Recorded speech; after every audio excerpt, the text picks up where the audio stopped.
ദയവായി channel subscribe ചെയ്ത് support ചെയ്യുക. ഇന ന്യൂഡ് മോഡലിംഗ് ചെയ്യുന്നുണ്ടെന്നുള്ളത് കീജുവിന്റെ ഒരു ഷോക്കാണ്. അവൻ കണ്ടുവെന്ന് എനിക്കും മനസ്സിലാവും. പിറ്റേ ദിവസം ഓഫീസിലേക്ക് ചെല്ലുമ്പോൾ എന്ത് വന്നാലും ഇനെ ഇന്ന് ഫേസ് ചെയ്യാതെ നോക്കണം എന്ന് തീരുമാനിച്ചിട്ടാണ് കീജുൻ ചെല്ലുന്നത്. പക്ഷെ ഇന അങ്ങോട്ടേക്ക് ചെന്ന് ഗ്രീറ്റ് ചെയ്യുകയും അവന് കോഫി വാങ്ങി കൊടുക്കുകയൊക്കെ ചെയ്യും. ഞാൻ കണ്ടു എന്ന് എനിക്ക് മനസ്സിലായിട്ടുണ്ടാവും. എന്നിട്ട് എങ്ങനെയാണ് ഇങ്ങനെയൊക്കെ ബിഹേവ് ചെയ്യാനായിട്ട് പറ്റുന്നത്? ഒന്നും സംഭവിച്ചിട്ടില്ലാത്ത പോലെയാണല്ലോ എന്നോട് സംസാരിക്കുന്നത് എന്നൊക്കെ ആലോചിച്ചിട്ട് അവനാകെ പ്രശ്നമാണ്. പക്ഷെ അവള് യാതൊരു ഭാവഭേദവും ഇല്ലാതെയാണ് അവൻ്റെ അടുത്ത് ഇന്ററാക്ട് ചെയ്യുന്നത്. ഒന്നും സംഭവിച്ചിട്ടില്ലാത്ത മട്ടിൽ ഞാൻ എങ്ങനെ പ്രിറ്റൻഡ് ചെയ്യാനാണെന്നുള്ള ധർമ്മസങ്കടത്തിലാണ് കീജു. അതേസമയം ഇവരുടെ ഒരു സബ്സിഡറി കമ്പനിയായ ഹേമു ഇലക്ട്രോണിക്സിന്റെ ഓർഡർ റിപ്പോർട്ടിന് വേണ്ടി വെയിറ്റ് ചെയ്യായിരുന്നു ഇനോ.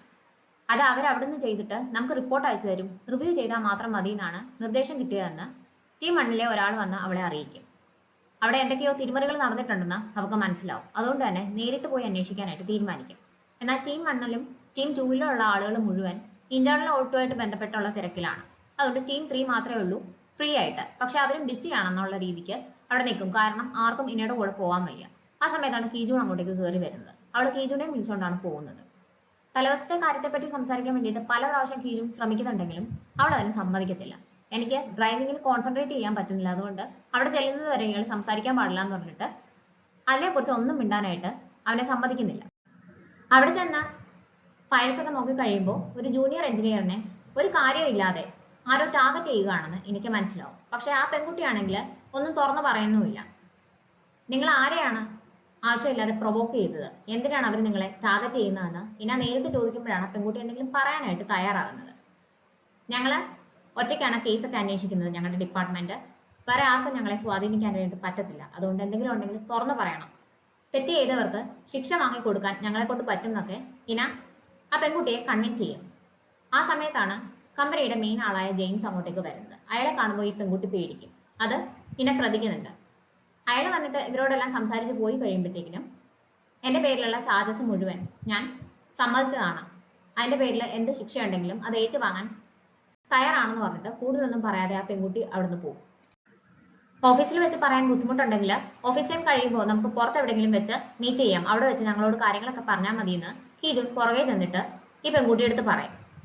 എന്ത് സംഭവിച്ചാലും ഇയാളെ ഞങ്ങൾ പ്രൊട്ടക്ട് ചെയ്യുമെന്ന് പറയുന്ന ഉടനെ ഇത് തന്നെയാണ് കഴിഞ്ഞ പ്രാവശ്യവും എന്നോട് അവർ പറഞ്ഞത്, നിങ്ങളും ഹേമു കോർപ്പറേഷന്റെ എംപ്ലോയീസ് തന്നെയല്ലേ എന്ന് പറഞ്ഞിട്ട് ആ പെൺകുട്ടി പോകുന്ന ഉടനെ കഴിഞ്ഞ പ്രാവശ്യം ഈ പെൺകുട്ടി എല്ലാം പറഞ്ഞിട്ടുണ്ടായിരുന്നു. അതിനുശേഷമാണ് ആരോ അതിനെ ടാർഗറ്റ് ചെയ്യാൻ തുടങ്ങിയതെന്ന് ഈ ജൂണിന് മനസ്സിലാവും. സാങ്കളുടെ സൈഡിൽ നിൽക്കണോ ജെയുളുടെ സൈഡിൽ നിൽക്കണോ എന്നൊക്കെ എംപ്ലോയീസിന്റെ ഇടയ്ക്ക് ഒരു ഡിസ്കഷൻ ഒക്കെ നടന്നുകൊണ്ടിരിക്കുകയാണ്. അതേ സമയത്താണ് സാങ്കൾ അങ്ങോട്ടേക്ക് വരുന്നത്. അവൻ എല്ലാവരുടെ നല്ല ഫ്രണ്ട്ലി ആയിട്ടാണ് സംസാരിക്കുന്നത്. ഓഡിറ്റ് ഡിപ്പാർട്ട്മെന്റിലെ ആൾക്കാരെ ഞാൻ ഇതുവരെ പരിചയപ്പെട്ടിട്ടില്ലല്ലോ, എല്ലാവരും നേരിട്ട് കാണാൻ വേണ്ടിയിട്ട് വന്നതാണ്. നമ്മളുടെ സ്റ്റാറായ ഇന എവിടെയെന്നൊക്കെ ചോദിച്ച് ഫ്രണ്ട്ലി ആയിട്ട് സംസാരിച്ച് വരുമ്പോഴത്തേക്കിനും ഇന പുറത്ത് പോയേക്കാണെന്ന് അവർ പറയും. അങ്ങനെയാണെങ്കിൽ ഇന തിരിച്ചു വന്നു കഴിയുമ്പോൾ നമുക്ക് ഒരു ടീം ഡിന്നർ അറേഞ്ച് ചെയ്യണം, നിങ്ങൾ റെസ്റ്റോറന്റ് ഒക്കെ ബുക്ക് ചെയ്തിട്ട് എന്നെ വിളിച്ച് അറിയിച്ചാൽ മതി എന്നൊക്കെ പറഞ്ഞിട്ടാണ് അവൻ പോകുന്നത്. സാങ്കുള കമ്പനിയിൽ ജോയിൻ ചെയ്തപ്പോൾ മുതൽ ഇൻവെസ്റ്റേഴ്സിനെ മീറ്റ് ചെയ്യുകയും മീഡിയേറ്റർ ആയിട്ട് എല്ലാവർക്കും സംസാരിക്കുകയൊക്കെ ചെയ്യുന്നുണ്ടെന്ന് മിസ് പാർക്ക് ജെയുവിൻ്റെ അടുത്ത് റിപ്പോർട്ട് ചെയ്യും. അന്നത്തെ ദിവസം ഓഡിറ്റ് ടീമുമായിട്ടൊരു ഡിന്നറും പ്ലാൻ ചെയ്തിട്ടുണ്ടെന്ന് അറിയുമ്പോൾ അവനും ജോയിൻ ചെയ്യാനായിട്ട് തീരുമാനിക്കും അവരുടെ കൂടെ. കാരണം എംപ്ലോയീസിൻ്റെ അടുത്തൊക്കെ കൂടുതൽ ഇന്ററാക്ട് ചെയ്ത് അവൻ നല്ലൊരു റിലേഷൻ ബിൽഡ് ചെയ്യാനായിട്ട് ശ്രമിക്കുകയാണെന്ന് അവന് മനസ്സിലായിട്ടുണ്ടായിരുന്നു. രണ്ടുപേരുടെയും ടേസ്റ്റ് വ്യത്യാസമാണ്. അതുകൊണ്ട് തന്നെ രണ്ടുപേർക്കും ഇഷ്ടമുള്ള ഫുഡ് ഒന്നിച്ച് കിട്ടുന്ന റെസ്റ്റോറൻറ്റ്സ് ഒന്നും അവിടെയില്ല. എന്ത് ചെയ്യണം എന്ന് ആലോചിച്ചിട്ട് ടീം 3 ചാർജ് ഉള്ളത്. അവർക്കെല്ലാം ആകെ സ്ട്രെസ് ആവും. ഭാഗ്യത്തിന് സീസണൽ ഓഫറായിട്ട് ഒരു റെസ്റ്റോറൻറ്റിൽ 2 ഫുഡും കൊടുക്കുന്നുണ്ടെന്ന് ഏറ്റവും ജൂനിയർ ആയിട്ടുള്ള പെൺകുട്ടി ടീം ലീഡറിന്റെ അടുത്ത് പറയും. കമ്പനിയുടെ മെയിൻ ആളായ ജെയിംസിനെ പേടിച്ചിട്ടാണ് ആ പെൺകുട്ടി ഒന്നും പറയാതിരുന്നത്. എന്നിട്ടും ഇന അയാളുടെ അടുത്ത് ഫ്രണ്ട്ലി ആയിട്ട് സംസാരിക്കുകയും അയാളുടെ കൂടെ ഗോൾഫ് കളിക്കാനായിട്ട് പോവുകയൊക്കെ ചെയ്തിട്ട് ആ ഫുൾ ഡേ അയാളുടെ കൂടെയാണ് സ്പെൻഡ് ചെയ്യുന്നത്. പക്ഷെ എന്തുകൊണ്ടാണ് അവളിങ്ങനെ ചെയ്യുന്നതെന്ന് കീജൂൺ ആലോചിച്ചിട്ട് മനസ്സിലാകുന്നില്ല. അന്ന് തിരിച്ചു പോകാനായിട്ട് ടാക്സിയിൽ കയറി കഴിയുമ്പോൾ ജെയിംസിന്റെ കാറിനെ ഫോളോ ചെയ്യാനാണ് ഡ്രൈവറുടെ അടുത്ത് അവൾ പറയുന്നത്.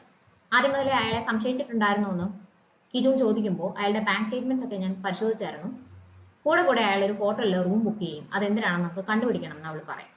അയാൾ എന്തെങ്കിലും തെറ്റ് ചെയ്തിട്ടുണ്ടെങ്കിൽ തന്നെ നമുക്ക് റിപ്പോർട്ട് ചെയ്താലും ഹയറപ്സ് അത് കവറപ്പ് ചെയ്യും, നമുക്കൊന്നും ചെയ്യാനായിട്ട് പറ്റത്തില്ല, അത് ബാക്ക് ഫയർ ചെയ്യുമെന്ന് അവൻ വാൺ ചെയ്യും. അങ്ങനെ സംഭവിക്കാതിരിക്കാൻ വേണ്ടിയിട്ടാണ് നമ്മൾ ഇത് ചെയ്യുന്നതെന്നാണ് അവൾ മറുപടി പറയുന്നത്. ഹോട്ടലിൽ ചെന്ന് കഴിയുമ്പോൾ ഏത് ഫ്ലോറിലേക്കാണ് ജെയിംസ് പോയത്, ഏത് റൂം നമ്പർ ആണെന്നൊക്കെ സാഹസികമായിട്ടാണ് രണ്ടുപേരും കൂടി കണ്ടുപിടിക്കുന്നത്.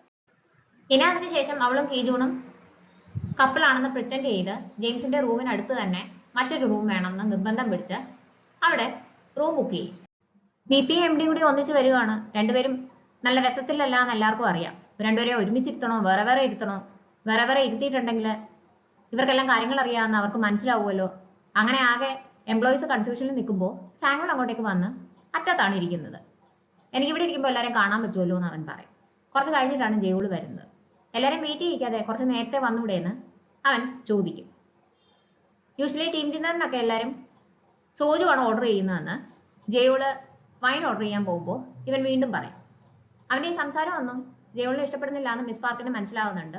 പക്ഷെ ജെയോൾ അതിനൊന്നും മറുപടി പറയുന്നില്ല. അത് നോക്കുമ്പോൾ ഇനെ കാണുന്നില്ല. ഇനെ വന്നില്ലേയും ചോദിക്കും.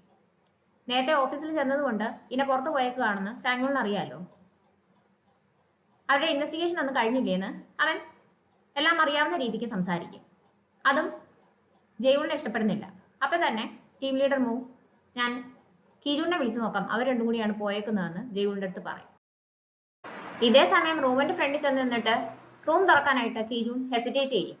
താഴെ വെച്ചിട്ട് ഇയാൾ നല്ല പെർഫോമൻസ് ആയിരുന്നല്ലോ, അന്നേരം പ്രശ്നമൊന്നും ഇല്ലായിരുന്നല്ലോ, പിന്നെ ഇന്നലെ ഇയാളെല്ലാം കണ്ടു കഴിഞ്ഞല്ലേ, പിന്നെ എന്താണെന്ന് ചോദിച്ചിട്ട് കൂളായിട്ട് ഇന കീ വാങ്ങി റൂം തുറക്കും. അവരാണെങ്കിൽ തിരിച്ചൊന്നും പറയാൻ പറ്റാത്ത അവസ്ഥയായിരിക്കും. അന്നേരമാണ് കീജൂണിന് ടീം എന്ന് കോള് വരുന്നത്. ഇന കൂടെ ഉണ്ടോ എന്ന് ചോദിക്കുമ്പോൾ അവൻ ലൗഡ് സ്പീക്കറിൽ ഇട്ടിട്ട് അവർക്ക് കൊടുക്കും.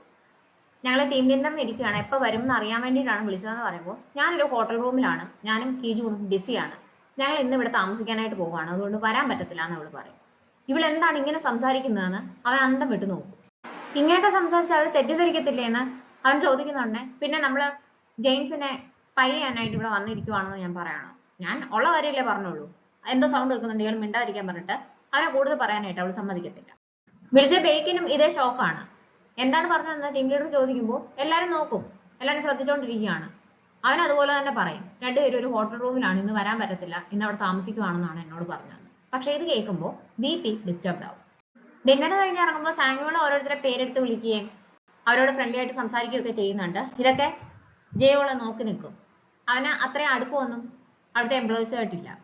തിരിച്ചു വരുമ്പോൾ അവിടുത്തെ സംഭവങ്ങളെല്ലാം കാരണം നല്ല സ്ട്രെസ്ഡ് ആണ് ജെയോളിനെ മനസ്സിലാക്കിയിട്ട് മിസ് പാർക്ക് ഫാർമസിയുടെ ഫ്രണ്ടിൽ നിർത്താൻ വേണ്ടിയിട്ട് ഡ്രൈവറുടെ അടുത്ത് പറയും.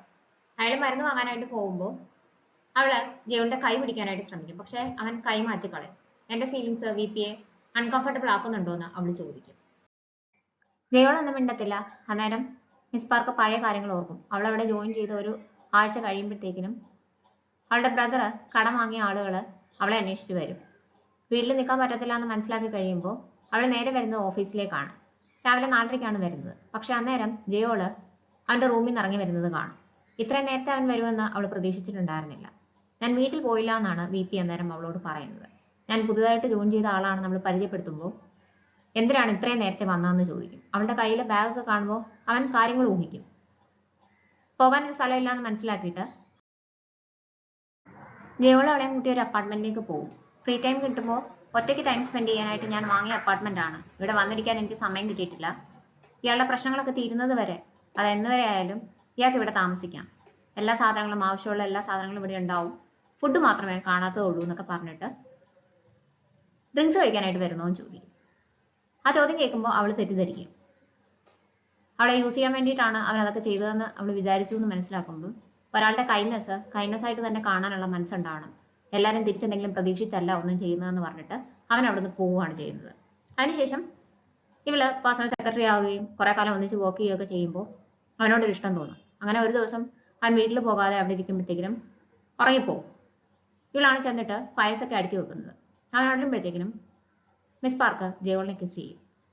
ഇതൊരു മിസ്റ്റേക്ക് ആയിരുന്നു എന്ന് എനിക്കറിയാമെന്ന് പറഞ്ഞിട്ട് അവൻ പോകാനായിട്ട് തുടങ്ങുമ്പോൾ, അല്ല, എനിക്ക് ഇയാളെ ഇഷ്ടമാണ്, ഇയാളെക്കുറിച്ച് എല്ലാ കാര്യങ്ങളും എനിക്കറിയാം, ഇയാളുടെ പെയിൻ ഷെയർ ചെയ്യാൻ എന്നെ കൊണ്ട് പറ്റും, ഞാൻ വേറൊന്നും പ്രതീക്ഷിച്ചല്ല എന്നൊക്കെ അവൾ പറയുമ്പോഴത്തേക്കിനും ഇപ്പോൾ ഇയാൾ പറഞ്ഞതൊന്നും ഞാൻ കേട്ടില്ല എന്ന് നടിക്കാമെന്ന് പറഞ്ഞിട്ട് അവൻ അവിടുന്ന് പോവുകയാണ് ചെയ്യുന്നത്. ഇനയും കീജൂണും അവരുടെ റൂമിലിരുന്ന് ജെയിംസിന്റെ റൂമിൽ എന്താണ് സംഭവിക്കുന്നത് ശ്രദ്ധിച്ചുകൊണ്ടിരിക്കുകയാണ്. വോൾസ് ഒന്നും സൗണ്ട് പ്രൂഫ് അല്ലാന്ന് എനിക്ക് മനസ്സിലായിട്ടുണ്ടായിരുന്നു. കീജൂണിനാണെങ്കിൽ അവളുടെ അടുത്തൊന്നും ചോദിക്കാനും വയ്യ, സംസാരിക്കാനും വയ്യ, ആകെ ഒരു വെപ്രാളം പോലൊക്കെയാണ്. ഇനയ്ക്കും ഒരു ഓക്വേർഡ്നെസ് ഉണ്ട്, പക്ഷെ അവളത് പുറത്ത് കാണിക്കുന്നില്ല. കുറച്ച് കഴിയുമ്പോൾ അവള് തന്നെ ആ സംഭവം എടുത്തിട്ട് സംസാരിക്കും. കഴിഞ്ഞ ദിവസം ആർട്സ് ക്ലാസ്സിൽ അങ്ങനെ സംഭവിച്ചതിന് ശേഷം ഇയാളെ എങ്ങനെ ഫേസ് ചെയ്യുമെന്ന് എനിക്ക് മനസ്സിലുണ്ടായിരുന്നു ഇയാളെങ്ങനെ കൊന്നു കളഞ്ഞാലോ എന്ന് വരെ ഞാൻ ആലോചിച്ചായിരുന്നു എന്ന് പറയും. അത് കേൾക്കുമ്പോൾ സത്യം പറഞ്ഞാൽ അവന് ആശ്വാസം തോന്നും. ഇയാളെ ചില്ലായിട്ട് ആക്ട് ചെയ്യുമായിരുന്നു എന്ന് എനിക്ക് അറിയാമെന്ന് അവൻ പറയും. എനിക്ക് അതൊരു രണ്ടാമതൊരു ജോലി പോലെയൊന്നുമല്ല, ഇയാളെ തെറ്റിദ്ധരിക്കണ്ട, അതെനിക്കൊരു ഹോബി പോലെയാണ്, അവരെനിക്ക് അതിന് പേയ്മെന്റ് ഒന്നും തരുന്നില്ല എന്ന് പറയുമ്പോൾ അങ്ങനെയൊന്നും ഞാൻ വിചാരിച്ച പോലും ഇല്ല, അങ്ങനെയൊന്നും ചിന്തിക്കാനുള്ള ബോധം എനിക്ക് അന്നേരം ഇല്ലായിരുന്നു എന്ന് അവൻ സമ്മതിക്കും. എന്തുകൊണ്ടാണ് ഇങ്ങനൊരു ഹോബി സെലക്ട് ചെയ്തതെന്ന് ചോദിക്കുന്നുണ്ടേ. ഓഫീസിൽ സഫക്കേറ്റഡ് ആയിട്ട് ഇരുന്ന് കഴിഞ്ഞിട്ട് എനിക്കൊരു ബ്രീതിങ് സ്പേസ് വേണമെന്ന് തോന്നി, അതുകൊണ്ടാണെന്ന് അവൾ മറുപടി പറയും. കിജുൻ ആണെങ്കിൽ ഒളിഞ്ഞാണ് നോക്കുകയൊക്കെ ചെയ്യുന്നത്. ഇയാൾക്ക് ഇങ്ങനെ നോക്കാതിരിക്കാൻ പറ്റത്തില്ലേ എന്ന് അവൾ ചോദിക്കുമ്പോൾ അവനാണെങ്കിൽ അത് ഒഫൻസീവായിട്ട് തോന്നും.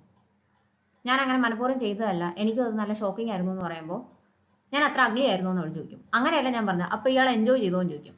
ഇവനെ ടീസ് ചെയ്യാൻ വേണ്ടിയിട്ട് ഇവൾ ചോദിക്കുന്നതാണ്. ഞാനിപ്പോൾ എന്താ വേണ്ടുന്നത്, ഞാൻ എന്ത് പറഞ്ഞാലും ഇയാളത് വേറെ രീതിക്ക് എടുക്കത്തുള്ളൂ, ഞാനിപ്പോൾ ഇയാളുടെ ഫ്രണ്ടിൽ നേക്കഡായിട്ട് നിൽക്കണമെന്ന് ചോദിക്കുമ്പം അത് ഫെയർ ആയിരിക്കും എന്ന് അവൾ പറയും. അവളുടെ അടുത്ത് സംസാരിക്കാൻ പറ്റത്തില്ല എന്ന് മനസ്സിലായിട്ട് അവൻ എഴുന്നേറ്റ് പോകാനായിട്ട് തുടങ്ങുമ്പോൾ വീഴാനായിട്ട് പോകും. അവളെയും പിടിച്ചുകൊണ്ടാണ് വീഴുന്നത്. അതേ സമയത്ത് പുറത്ത് അവർ നടന്നു വരുന്ന സൗണ്ട് കേട്ടിട്ട് അവർ നോക്കാനായിട്ട് പോകും. നോക്കുന്നുണ്ടേ അവർക്ക് മൊഴി കൊടുക്കാൻ വിസമ്മതിച്ച മിസ് ലിം ആണ്. ലിം ജെയിംസിന്റെ റൂമിന്റെ ഫ്രണ്ടിൽ ചെന്ന് നിന്ന് തട്ടുന്നതും അകത്തേക്ക് കയറുന്നതും ഇവർ കാണും.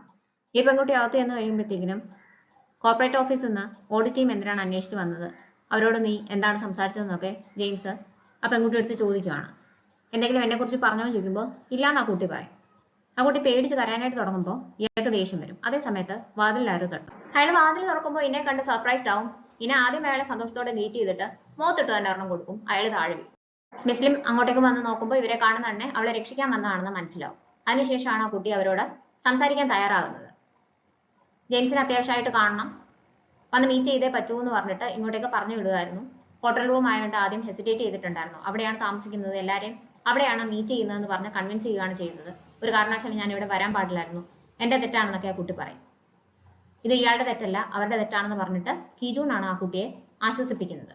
ഇവരെ തിരിച്ച് ഓഫീസിൽ ചെല്ലുമ്പോൾ എല്ലാം ജെയിംസ് പറഞ്ഞിട്ടാണ് ചെയ്തതെന്ന് പറഞ്ഞിട്ട് എംപ്ലോയീസ് എല്ലാവരും കൈയൊഴിയാനായിട്ട് ശ്രമിക്കുന്നുണ്ടെങ്കിലും ഇനി അവരോട് ദേഷ്യപ്പെടും. തെറ്റാണെന്ന് അറിഞ്ഞുകൊണ്ട് അവരൊക്കെ അതിന് കൂട്ടു നിൽക്കുകയാണ് ചെയ്തത്. അവിടുന്ന് അവർ പോകാൻ നേരത്തെ മുസ്ലിം വന്ന് താങ്ക്സ് പറയുന്നുണ്ടേ, ഞങ്ങളോട് നന്ദി പറയേണ്ട ആവശ്യമില്ല, ഞങ്ങൾ ഞങ്ങളുടെ ഡ്യൂട്ടിയാണ് ചെയ്തതെന്ന് ഇന മറുപടി കൊടുക്കും. ഇതെല്ലാം കണ്ടു കഴിയുമ്പോൾ കിജൂണിന് അവളോട് റെസ്പെക്ട് തോന്നും. അവിടുന്ന് റിപ്പോർട്ട് കൊടുക്കാനായിട്ട് VP-യുടെ അടുത്തേക്ക് വരുമ്പോൾ അന്ന് മിസ്റ്റർ സോങ് ചെയ്തതും ഇതേ തെറ്റ് തന്നെ അല്ലേ എന്ന് നോ ചോദിക്കും.